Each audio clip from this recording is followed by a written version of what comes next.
Vladimir Shkliarov a ébloui le public avec ses mouvements gracieux et ses performances étoilées dans La Belle au bois dormant et Casse-Noisette. En tant que danseur principal du ballet Mariinsky de Russie, il était l'une des étoiles les plus brillantes du pays. Maintenant, il est mort. Il est tombé de 5 étages jusqu'à sa mort. Une tragédie? Non. Ce n'était pas un accident, mais l'œuvre de Poutine. Vladimir Shkliarov est la dernière victime de ce qui ne peut être appelé que la campagne de meurtre de Poutine. Critiqué, même légèrement, fait de vous une cible. Des chutes de balcons aux accidents suspects. Poutine a fait de sa mission de faire taire quiconque ose s'opposer à lui. Shkliarov n'est qu'un parmi une longue série de morts suspectes. Dans cette vidéo, nous allons explorer les circonstances qui ont conduit à la mort de Shkliarov, ainsi que plusieurs autres meurtres approuvés par le Kremlin, et ce que tout cela signifie pour ces quelques courageux Russes qui veulent prendre position contre Poutine. Pour Shkliarov, tout a débuté par un post sur les réseaux sociaux, en mars 2022. Je suis contre toute guerre. Je ne veux ni de guerre ni de frontières. Un post ultérieur disait que les politiciens devraient négocier sans tirer sur les civils et les tuer. Pour cela, on leur a donné une langue et une tête. Ces publications ont été faites au début de l'opération militaire spéciale de Poutine et semblent assez inoffensives pour l'Occident. Shkliarov était critique de la position russe envers l'Ukraine, mais ces publications, faites par un homme souhaitant la paix, ont vite disparu. Shkliarov a ensuite supprimé ses publications critiques des réseaux sociaux et a choisi de ne plus évoquer la guerre. Cela n'avait pas d'importance. Sa position initiale l'avait clairement mis sur le radar du Kremlin. Avance rapide au 16 novembre 2024, et Shkliarov était mort. Anna Kazakina, responsable du service de presse du théâtre Mariinsky, a rapidement déclaré à la station Fontanka que le célèbre danseur de ballet, victime d'une chute présumée du 5e étage, prenait de puissants analgésiques en prévision d'une chirurgie complexe de la colonne vertébrale due à des décennies de danse. Shkliarov était tellement sous l'emprise d'antidouleurs qu'il a perdu le contrôle de lui-même, entraînant sa chute du balcon. Une tragédie sans faute de quiconque. Comme l'a noté l'agence de presse russe Information Russe, agence Novosti, une enquête fédérale russe affirme que la cause préliminaire de la mort du danseur était un accident et que l'enquête déterminera la véritable cause de la tragédie. C'est exactement ce que diraient les enquêteurs fédéraux russes à propos de la mort tragique d'un homme qui a longtemps critiqué le régime de Poutine. Des éléments de ce casse-tête ne concordent pas. Shkliarov était seul dans la pièce de son bâtiment. Il n'y avait pas de témoin de l'événement, du moins aucun qui se soit manifesté. Les mentions de Kazatkina sur des analgésiques puissants semblent trop spécifiques et rapides comme explication potentielle de la chute de Shkliarov. Comme si on lui avait dit quoi dire pour que le monde ait une raison pour la tragédie.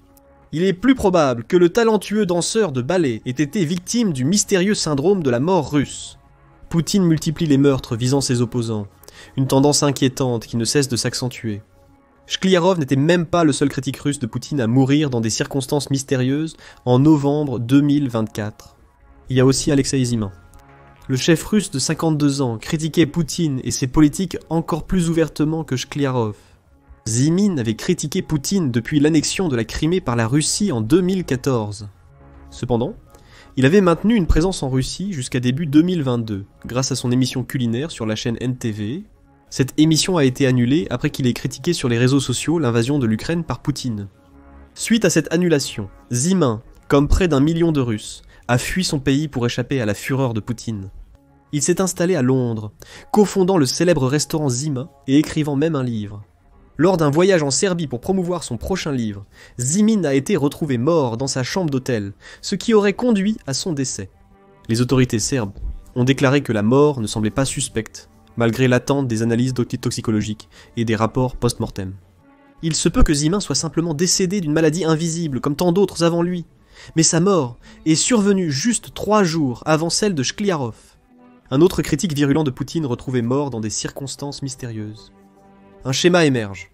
Des Russes éminents s'expriment contre Poutine et sa guerre en Ukraine. Ce Russe meurt ensuite, parfois plusieurs années après la critique, faisant taire sa voix une fois pour toutes, afin qu'il ne puisse plus influencer le peuple russe. Le mystérieux syndrome de la mort russe sévit. Mais parfois, les balles sont préférées aux chutes de balcons. Nous vous emmenons dans la magnifique station balnéaire espagnole de Villa Joyosa. Située sur la Costa Blanca, la station balnéaire surplombe la côte méditerranéenne et offre des levées de soleil spectaculaires à ceux qui ont la chance de se réveiller dans ces magnifiques environs. Mais en février 2024, la joyeuse ville a été témoin d'un meurtre horrifiant, qui apporte encore plus de preuves que Poutine se livre à une série de meurtres à travers l'Europe. La mort de Maxime Kouzminov. Kouzminov s'est rendu célèbre en tant que Russe prêt à s'opposer à Poutine, plus directement que tout autre homme mentionné jusqu'ici. Pilote d'hélicoptère dans les forces aérospatiales russes, Kouzminov a attiré la colère de Poutine en entreprenant une mission audacieuse et surprenante qu'il s'est imposée. Il était tellement en colère contre la guerre en Ukraine qu'il a volé un hélicoptère russe à 2 moteurs Mi-8 AMT SH, le pilotant en territoire ukrainien, tout en tuant 2 membres d'équipage dans le processus. Quelques jours après, Kouzminov est passé à la télé ukrainienne, accompagné de 2 agents des services secrets.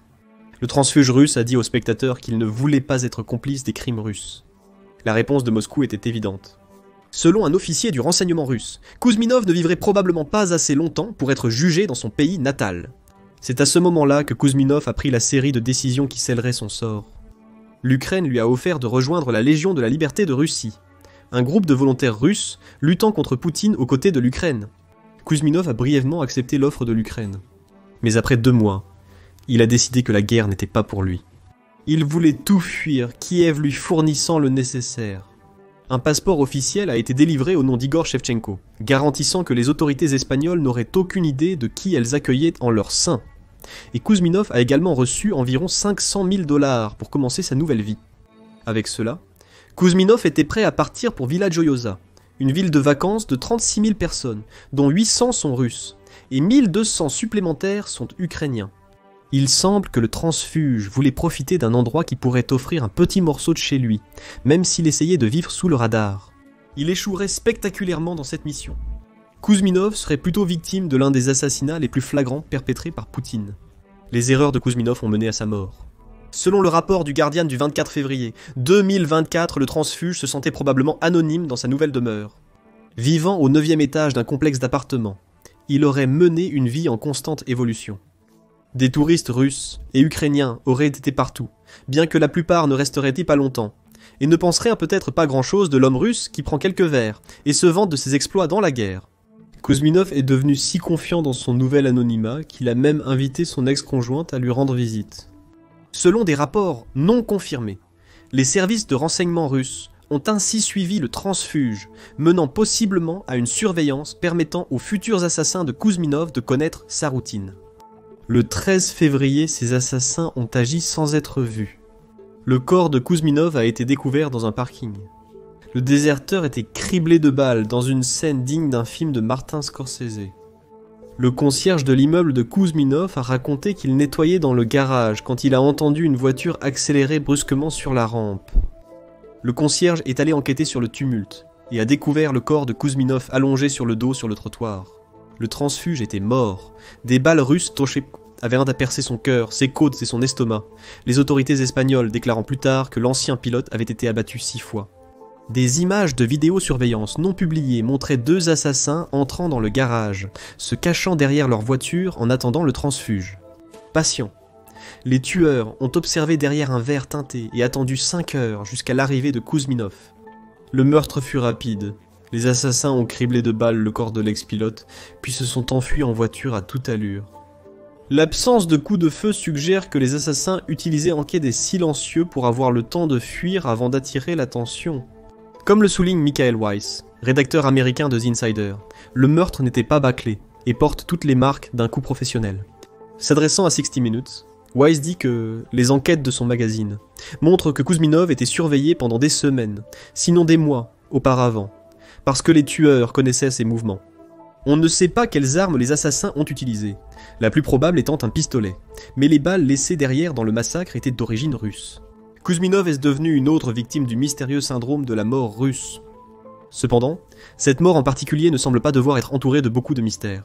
Contrairement aux 2 autres Russes malheureux dont nous avons parlé, Kouzminov a été assassiné de sang-froid ouvertement. Contrairement à la chute mortelle de Shkliarov d'un balcon ou à la mort soudaine de Zimin dans une chambre d'hôtel, il n'y a eu aucune tentative de camoufler son décès en accident. Des balles ont été tirées, du sang a été versé. Il s'agissait d'un meurtre, resté impuni jusqu'à présent.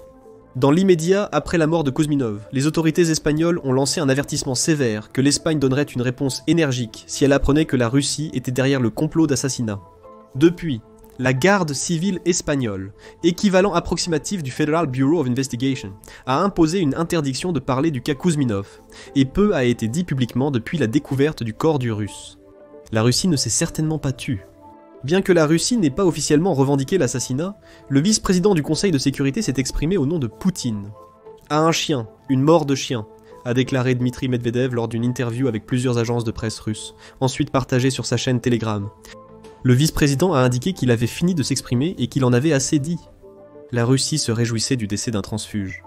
La réponse de l'Ukraine était bien plus captivante. 5 mois après l'assassinat du transfuge, des photos d'un homme ressemblant à Kouzminov lors d'un spectacle aérien ukrainien ont circulé sur les réseaux sociaux. L'Ukraine utilisait une tactique de désinformation similaire à celle employée par Poutine pendant son opération militaire spéciale contre la Russie. Il semble que l'homme, qui ressemblait à Kouzminov, était un officier du renseignement ukrainien, portant un masque élaboré conçu pour le faire ressembler presque identiquement au transfuge russe, dans un mouvement destiné à montrer que le transfuge était toujours en vie et travaillait pour l'Ukraine. La réalité, c'était que Kouzminov repose dans une tombe anonyme en Espagne, une autre victime de la série de meurtres que Poutine mène à travers l'Europe. Et c'est là l'aspect le plus terrifiant de ce que nous avons partagé jusqu'à présent. Nous avons examiné 3 cas de mystérieux syndrome de mort russe, chacun dans des circonstances différentes. Le fil conducteur de toutes ces morts est que chaque personne décédée avait offensé Poutine d'une manière ou d'une autre, que ce soit en s'exprimant contre la guerre en Ukraine ou en défection active de son armée. Ces morts ne sont que 3 parmi tant d'autres. La liste est bien plus longue. En février 2024, vers l'époque du meurtre de Kouzminov, et avant les décès de Skliarov et Zimin, Radio Free Europe a publié un article examinant les nombreuses autres victimes du mystérieux syndrome de mort russe, pendant et avant la guerre. Il y a Alexei Navalny, l'éminent politicien d'opposition, qui a pris position contre Poutine, et la corruption qui est endémique au Kremlin. Navalny a été emprisonné pour une peine de 19 ans après avoir dirigé des manifestations de masse anti-Kremlin. Il n'a vu qu'une infime partie de cette peine. Selon le service pénitentiaire fédéral de Russie, Navalny est tombé malade suite à une promenade. Il s'est effondré, perdant connaissance et mourant. La Russie a déclaré que la cause du décès de Navalny était en cours de détermination. Poutine connaissait probablement déjà la raison exacte pour laquelle son plus féroce adversaire gisait mort dans la prison arctique où il l'avait envoyé. Que dire de Yevgeny Prigojine, l'ex-leader des mercenaires Wagner, si proéminent pendant la guerre? Malgré son soutien de longue date à Poutine, il n'était plus son ami dans les derniers bons mois de sa vie. Le leader mercenaire a mené une marche éphémère sur Moscou, qui s'est rapidement terminée sans raison apparente, Prigojine mettant fin à la mutinerie naissante.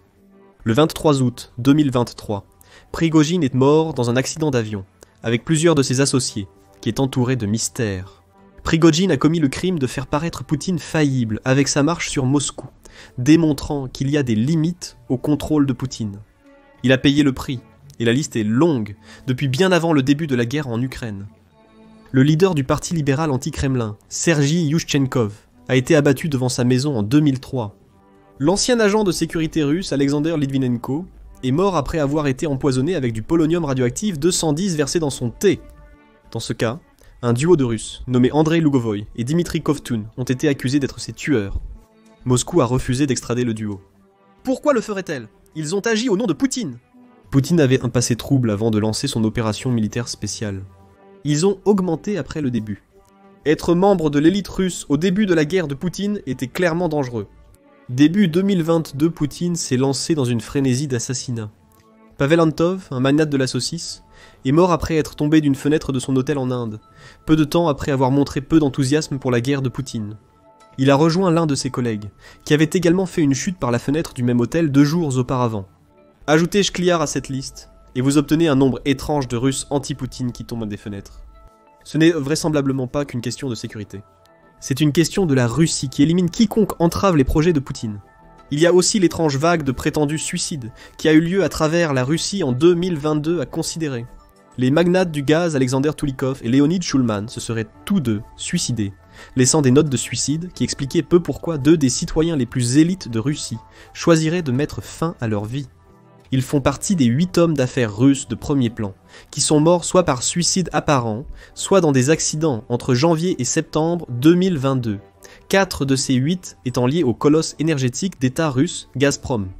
Le Conseil de l'Atlantique fait également référence à Andrei Krakowski, un autre dirigeant qui a été retrouvé mort au pied d'une falaise, et à la mort du dirigeant du gaz Alexander Subotin, suite à du venin de crapaud, dans la maison d'un chaman de Moscou, comme d'autres exemples encore. Mais peut-être que les pires cas de syndrome de mort mystérieuse russe proviennent du trio Vladislav Ayaev, Vassili Melnikov et Sergei Protasenia. Tous les 3 étaient des dirigeants d'entreprises russes, Et tous les trois, dans une coïncidence bizarre, ont choisi de tuer leurs femmes, leurs enfants et eux-mêmes, tout cela en l'espace d'un seul mois. Nous pensons qu'il est temps d'appeler un chat ici. Le contenu fourni enfreint les règles d'utilisation et ne peut être traité. L'homme est en furie, visant non seulement les gens, mais l'Europe entière. Il ne vous a probablement pas échappé que beaucoup des cas de mystérieux syndrome de mort russe que nous avons couverts aujourd'hui ont eu lieu en Europe. Poutine veut clairement montrer aux dirigeants européens qu'il a des agents qui opèrent partout, devenant de plus en plus audacieux. Le dirigeant russe va au-delà des assassinats individuels et se tourne vers le sabotage, pour prouver son sérieux à l'Occident. Poutine apporte sa guerre à l'Ouest. Il n'attaque simplement pas de la même manière qu'en Ukraine. Des meurtres de Russes importants en Europe s'ajoutent aux attaques d'infrastructures et complots terroristes. En novembre 2024, Politico a rapporté l'explosion d'une bombe incendiaire dans un avion qui devait décoller de l'aéroport de Leipzig en Allemagne. Heureusement, l'avion n'a jamais décollé, évitant ainsi aux passagers d'être pris dans l'explosion. Cependant, les responsables du renseignement occidental estiment que l'attaque de juillet 2024 était un test mené par des agents russes qui projetaient de cibler des avions en direction des États-Unis. Cela s'inscrit dans une campagne de guerre hybride en Europe, les meurtres des critiques de Poutine y jouant un rôle. Ces meurtres permettent aux leaders russes d'éliminer ses opposants, tout en semant la terreur dans des régions qui ne se croyaient pas dans le viseur de la Russie. Poutine est l'homme qui a envoyé un navire espion, nommé Yantar, dans les eaux contrôlées par l'Irlande pendant l'hiver de 2024, avec pour mission de patrouiller les principaux pipelines d'énergie et d'internet. Des colis piégés sont livrés à des entrepôts à Birmingham. Des attaques d'incendies volontaires inexpliquées touchant la Pologne, l'Allemagne, le Royaume-Uni et les États baltes. Et en juillet 2024, des responsables du renseignement allemand ont affirmé avoir déjoué une tentative d'assassinat russe sur Armin Popurga, qui est le président directeur général de Rheinmetall, avec l'aide américaine. Quel était le crime de Popurga aux yeux de Poutine ? Probablement d'être le leader d'une entreprise qui produit des armes que l'Ukraine utilise pour lutter contre lui lors de son opération militaire spéciale. Poutine ne limite pas ses frénésies meurtrières aux Russes, qui le contrarient. Il est prêt à commencer à assassiner toute autre personne qui se met en travers de son chemin. La question est donc, comment l'Occident peut-il stopper les ambitions meurtrières de Poutine ? Nous avons déjà un indice de l'assassinat déjoué de Popurga. Les pays occidentaux commencent à partager des renseignements sur les menaces russes, qu'il s'agisse de tentatives de meurtre ou d'attaques sur l'infrastructure. Popurga survit malgré les tentatives de Poutine grâce au partage d'informations. De plus en plus d'exemples apparaissent. Par exemple, novembre 2024 a apporté avec lui des nouvelles que 6 agences de renseignement américaines avaient émis des avertissements à la base industrielle de défense concernant des tentatives de sabotage par la Russie. Les agences de renseignement russes recrutent des criminels et d'autres intermédiaires pour attaquer l'Europe et pourraient aussi tenter de recruter des initiés de l'industrie de défense, selon l'avertissement. Ces types d'avertissements aideront les entreprises et ceux qui supervisent les infrastructures clés en Europe à contrer les tentatives de guerre hybride russe. Mais pour ceux que Poutine a déjà assassinés, ces avertissements seront vains. Il en est de même pour les autres cibles de Poutine, surtout celles encore en Russie, pour qui la seule issue sera de ne jamais évoquer les atrocités de Poutine en Ukraine. C'est exactement ce que veut le leader russe. Et comme dans le cas de Maxime Kouzminov, il profite du fait que les gouvernements occidentaux ne veulent pas créer de panique à propos de ces assassinats lorsqu'il tourne son regard vers les opposants politiques en dehors de la Russie. Les gouvernements doivent cesser de fermer les yeux. Il est temps de commencer à se concentrer sur Poutine, pour avoir une chance d'empêcher le dirigeant russe déchaîné d'organiser d'autres meurtres à l'avenir. Mais que pensez-vous de tous ces meurtres ? Y a-t-il un moyen d'empêcher Poutine d'assassiner ses critiques ?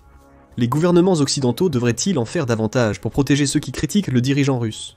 Donnez votre avis en commentaire, et merci d'avoir regardé.